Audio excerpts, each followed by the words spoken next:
Welcome to my channel, and this is English Podcast. What was your first ever job? So my first ever job was actually working at a sailing school.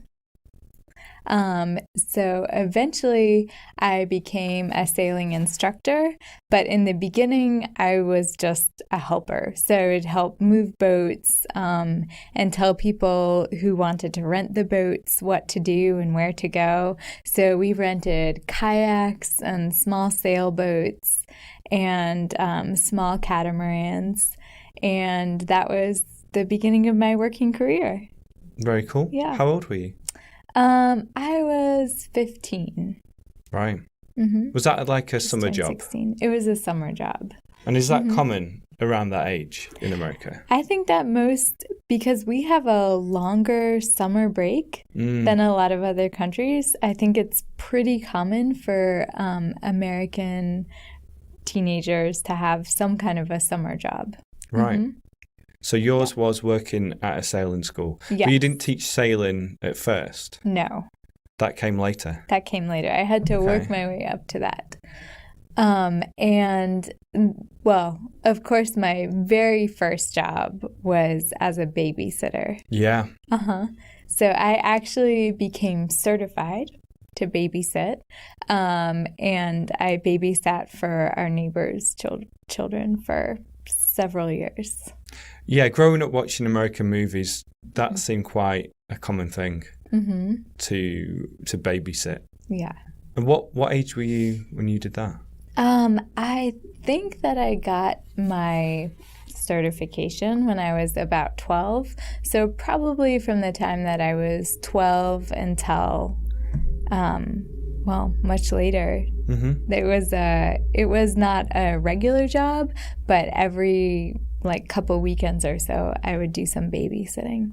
And before, did you know how to sail before going to the sailing school? Yes. So I actually started out as a student of the sailing school, which is how I learned to sail. Very cool. Mm-hmm. And I've been to that sailing school before. Yeah. Remember when you took me out on is it a catamaran? Catamaran. Mm-hmm. Yep. And I got soaked. You did? Yeah. Did you like it? Oh, I loved it. Yeah. Yeah. You also took me sailing once in Athens, Georgia. Mm-hmm. It was boiling. Yeah. That day. But yeah, that's pretty cool. And you were in sailing club, right? That's right. At university. Yep. Or at college. Mm-hmm. Very good. And how many summers did you work at the sailing school? That's a great question. I probably worked for 4 summers at the sailing school, 3 or 4. Cool. Mm-hmm. Did you enjoy it? I loved it. I still kind of miss it. That's one thing that I think of when the weather gets summery. I think, when am I going to get out on the water? When am I going to see my friends? Let me ask you a little bit about your first job. Okay. What was it? My first job was a paper round. Okay. Do you call it paper route here? I think we would call it a paper round, but it's a pretty uncommon job for young people to have today. Right. I think that that was something that people older than our generation had. Right. Mm-hmm. Well, yeah, it was very popular when I was younger. My friend and I, we went to the local newsagent and we asked for a paper round job, and we got one. Okay. And I think it paid around, the first one I had paid £9 per week. That seems shockingly low. Well, yeah, it was a lot of money. Yeah, when you were 12 or 13. When you were 12. We had to be 13 to do it. Were you 13? I think I might have been 12. I can't remember. I was probably 13. But it was, it was a cool job. It was fine. Because I started off doing the afternoon round, and mine was so easy. Okay. I think because they start you on the easy round to begin with. It might have only been 25 houses. And you wore this paper bag. I think that's what they called it, or paper round bag. And you put your newspapers in there, Mm-hmm. the Lancashire Evening Post, and you just deliver them through the mailbox. Were they heavy? Those weren't. But then my next one was I had to do it on a bike. So you put your bag on your back, fill it with newspapers. It was really heavy. And I went on a bike. And the Saturday morning edition especially was very heavy because they have those extra magazines in them. And that was a morning one. And I think that paid £14 a week. It was more than any other paper round because it was the hardest one. But I enjoyed it. So you got paid about £2 a day? Yeah. How long? No, well, 6 days a week. I don't think I did the Sunday one. Okay. But yeah, I was 14 or 15. How long did it take you? 45 minutes. Okay. Yeah, about 45 minutes. And then, after the paper round, I know you want me to talk about this. I had the milk round. I know. You had a milk round. Yeah. Okay. I think that there is no one in our generation in the United States who had a milk round. I wonder if they still do it in the UK. I don't know. It's not as... I did read that they're trying to bring it back. And if you're a little bit confused, a milk round is when there's a milkman and he has a milk van. And he fills a milk van with milk. With milk. But bottles of milk. And instead of going to the store to buy milk, every morning you have milk delivered to your doorstep in these little glass bottles. And they had different colour tops, silver, red and blue, I think. And silver was whole milk. I think red was skimmed and blue might have been half and half, something like that. And we used to stand on the back of the milk van. This I think is it's a milk van. crazy to me. This seems so dangerous. It was. Yeah. And at 5 a.m, we get picked up. It took us 2 hours. Wow. And so he'd shout out, 2 silver. So you grab 2 silvers, you you can't walk, run to the door, put the silvers down, take the empty bottles, and then put them back in the crate, the milk crate. And I did it. I only lasted a few weeks because it was the middle of winter. And my friend was small, so he could duck under the van. But my head was like sticking out and your hands were frozen because you were collecting those empty milk bottles that were freezing. I cannot imagine that.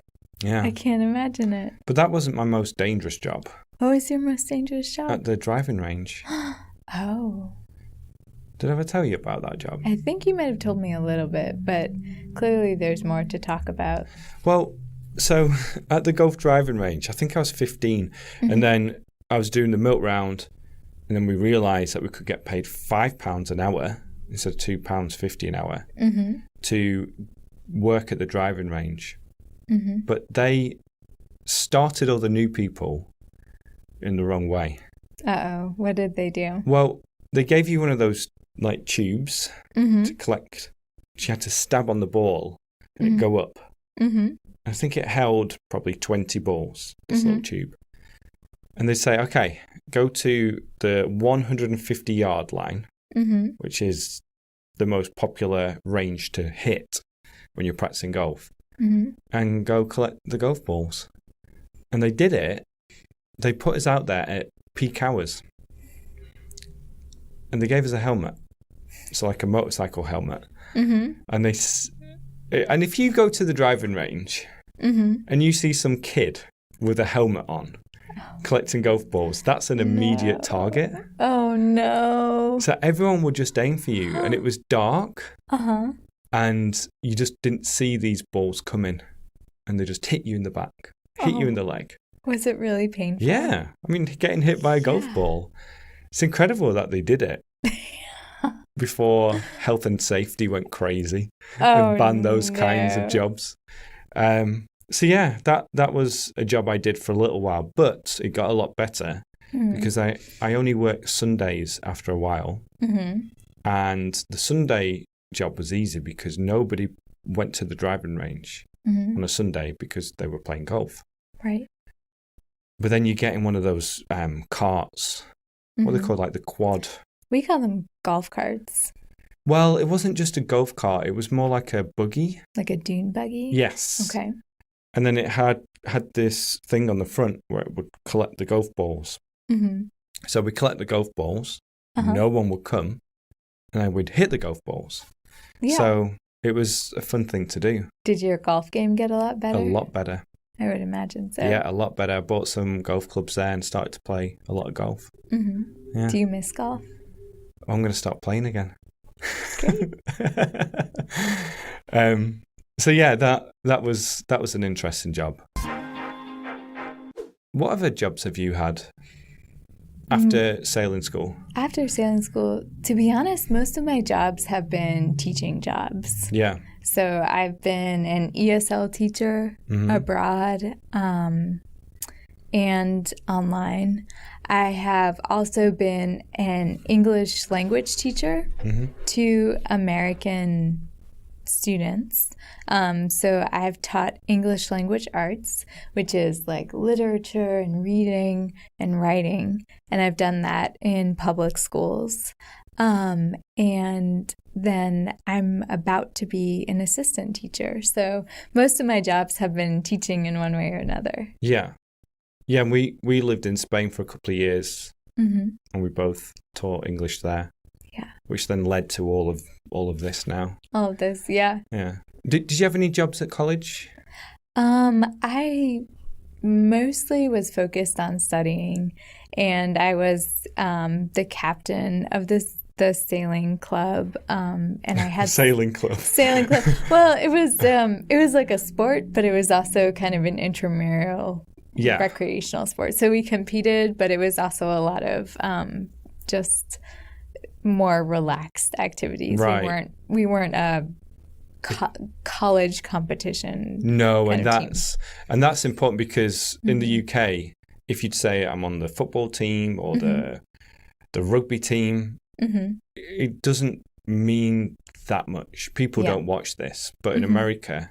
When you think of the football team, then 100,000 people are watching. Yeah. But the sailing club, you only had, 20,000 watching? Yeah. Yeah.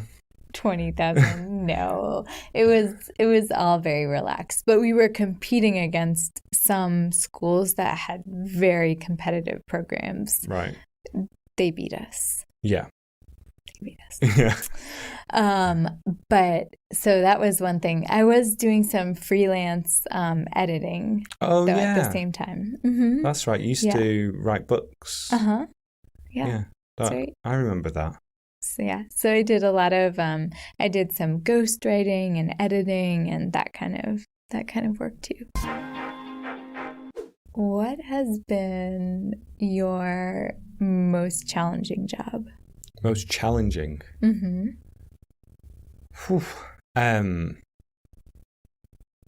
first thing that comes to mind is teaching teenagers in Spain. Yeah. And that challenging in the sense of it caused me the most amount of stress and frustration. And it was quite difficult to keep them in line, let's say. Yeah, I could see that being the case. I would say that teaching has been my favorite job, and that it definitely has its moments of stress and pressure from a variety of sources. And then you mentioned that we were going to talk about dream job. Yes. What's your dream job? You know what it is, don't you? Is it this? Well, the idea of the dream job is something that you're not doing now, but you could do. You could do. Okay. So if you weren't doing this dream job, what dream job would you be doing? Football manager. Oh, okay. Yeah. And why do you think that would be your dream job? Well, I would say football player, but that's not going to happen anymore. Okay. Not because of my technical abilities, but because of my age. Yeah. And then, football manager. Well, I actually grew up playing a lot of computer games where you are the football manager. So like a soccer Soccer manager. It was called, the first one was called Championship Manager, and they rebranded it to Football Manager. Okay. And it's just where you're like the manager of a team. You buy players, you organize training, you have the tactics going on, and then you play a game, which usually is just text on the screen telling you what's happening. Yeah. And I love it. I used to play that for hours and hours and hours. But I'd love to be a football manager because firstly, I love the sport. Right. I think I'd be pretty good at it if I applied myself. And I just find it really interesting trying to problem solve all the time and come up with tactics to beat a specific team. I think the man management would be really interesting to like talk to specific players in specific ways. And just to try and win things, you know, to be successful at it. Yeah. What about you? I think that in many ways I am doing my dream job already because I'm continuing to teach. I get to spend time with kids. So all of that are things that I love. But I think that if I was going to add something into the mix, I would like to work on my writing more and be professionally recognized for that. So that would be my goal, to write some books. Is it your goal? Yeah. Yeah? Yeah, still very much so. Cool. Have you had any other jobs in the past? I think that's more or less covers it. I've done various things. I've worked at an exercise studio. I have I've done different permutations of teaching. Yeah. So teaching corporate clients, teaching one-on-one lessons in English. But yeah, there's that thread of teaching kind of woven through it. Yeah. I think I've probably had about 30 jobs in the past. Wow. Some of them have been like temporary, where I've been doing a lot of data input and admin for 3 weeks at this company, 3 weeks at a different company. But I had that marketing manager job for a couple of years before we met. Call centers, I've worked in bars. That was interesting. I worked at the Student Union nightclub when I was at university. I bet you have some stories from that. Yeah, that was definitely an interesting time, and I didn't really enjoy it. No, because you're sober and everyone's really drunk. Yeah, that sounds terrible. They're trying to get free drinks from you. They never tip in England. Oh yeah, that's another conversation. I've done some cold calling, which is quite frustrating because people don't want to answer the phone and talk to you. What else have I done? I was a porter in a hospital. Oh yeah, that one also is an interesting. Some stories there. Yeah. It's crazy. Porter is where you basically transport patients around the hospital, and then you do tasks here and there. And if people are getting aggressive, then the porters go. Really? Yeah. So you were like the hospital bouncer. Well, I don't know why they asked me to go one time, because I was really young and very skinny. And there were bigger guys than me. And there used to be a couple of security guards, but then they asked porters to go with them if there was any trouble. And some people are just crazy. Really aggressive, or maybe having like a mental health crisis. That too, but I mean, there's someone that I used to see at the gym, and she used to work out for hours and hours, and then she was in the hospital once, and she started to get very aggressive with people. And she threatened to like put needles in my eyes or something. Oh my gosh. And then I saw her at the gym the next day, and she just came over, and she was my best friend all of a sudden. So you've been hit by golf balls. Yeah. You've been almost dropped off the back of a milk truck. You have had to be a bouncer in a hospital, and the hardest job that you've had was dealing with teenagers. Yeah. Like you've had some experience. Well, I'd say the most challenging one actually was when I was the marketing manager, because we used to run expensive campaigns with very tight deadlines that had to get results. Right. And we were constantly advertising in newspapers and magazines. And I was in charge of getting the ads together and choosing the right ad for the right magazine and doing all that kind of stuff. That was very challenging, but because of the deadline. Probably, now that I'm thinking about it, that was probably the job where you built your set of skills to be able to do the other things that you've accomplished. Yeah. I want to just quickly talk about time off. Oh, yeah. So to take some time off, which means to not work. And this might be for vacation, for sickness, for national holidays. Yes. I think one of the biggest differences is the amount of time off you get in America versus in the UK. Yes. To be honest, there are many wonderful things about living in the United States. Paid time off is not one of them.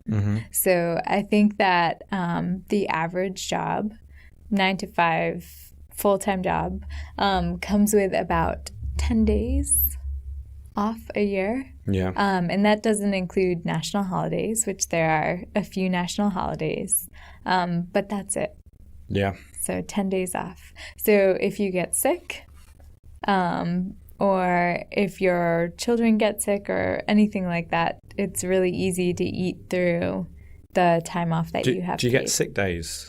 That's a great question. Or does it depend? And to be honest, I'm not sure about it. I think it's a different company policy, Right.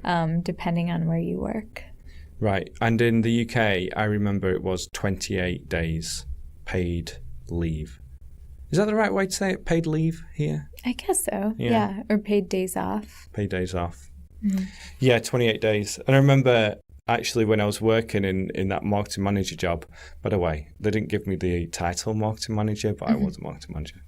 I don't know why I said that. I can call you marketing manager.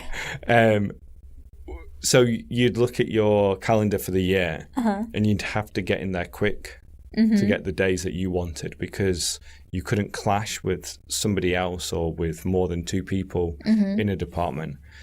And I remember I got them off for the World Cup in Germany, which was well worth the time off. Sure. And that same year, the Leeds Festival. And then I can't remember what else. But yeah, you used to have to plan ahead and say this date, and get in early. So you would basically have about 4 weeks off. Yeah. That's pretty good. Oh, more than that. Because the work, 5 days, not 7. Oh, okay. You know, so more like 5 weeks and 3 days. That's amazing. Yeah. And then, but where we worked, the factory used to shut down between Christmas and New Year, and you had to take those off. Oh. That was one thing. So you didn't have as much flexibility there, but it was good to be off, you know, between Christmas and New Year. Do you think, and there are lots of studies about productivity in the workplace and holidays, do you think that your time off helped you be more productive? Probably. I think it's always good to get a break. I might have been more... Well, to be honest, I think for me it was more important about the working day and not taking breaks during the working day and not standing up, getting away from your computer, getting a little bit of exercise. I think that's more detrimental. Yeah, I could see that. And I haven't had really an office job where I was stuck in one place for all day, but I know that when I have had a full work day, just psychologically, I really prepare rewards for myself throughout the day. So I'm like, oh, it's 9 o'clock. It's muffin time. Time for some coffee and a muffin. Or like, oh, it's 11 o'clock. Gonna like take that little walk around the building or whatever it is. That's what, we did that when I was working in that office. I mean, it's a very British example, but a cup of tea. Yes. You know, someone would brew up at 9:30. And everyone will get a cup of tea. And someone else would brew up again at 11. You do drink tea every 2 hours. Yeah. Yeah, and that's what, that's the reward you're talking about. To brew up and get a cup of tea. To be honest, I miss that a little. And I definitely miss having regular coworkers over the summer. Yeah. Just like a couple people that you can really share jokes with and, get to have that experience. I think it's important. Yeah. And in the space that we're in, there was I think you waved to somebody before. Yeah, right? I did. So there are other people who work here in the different offices. So I do get that interaction. Yeah. And it's important. Working on your own sometimes, especially when when you're just like talking into a camera on your own. Yeah. It feels really strange. But it's also amazing knowing that there are all those people out there who are going to watch you. Yes. But you don't feel that in this moment. Yeah. It's a strange thing. But it's fun to talk to you too. Yeah. We're like coworkers right now. Yeah. We need to do this more often. Oh, yeah. So, I think we can wrap it up there. All right. It's the beautiful time of the video. Woo! Kate's question. Okay. So my question is, what is the most interesting job that you've had? And also, what is your favorite part about working? Great. Great. Most interesting job you've had, and your favorite part about working. Perfect. All right. All right. Well, again, thank you so much for spending this time with us.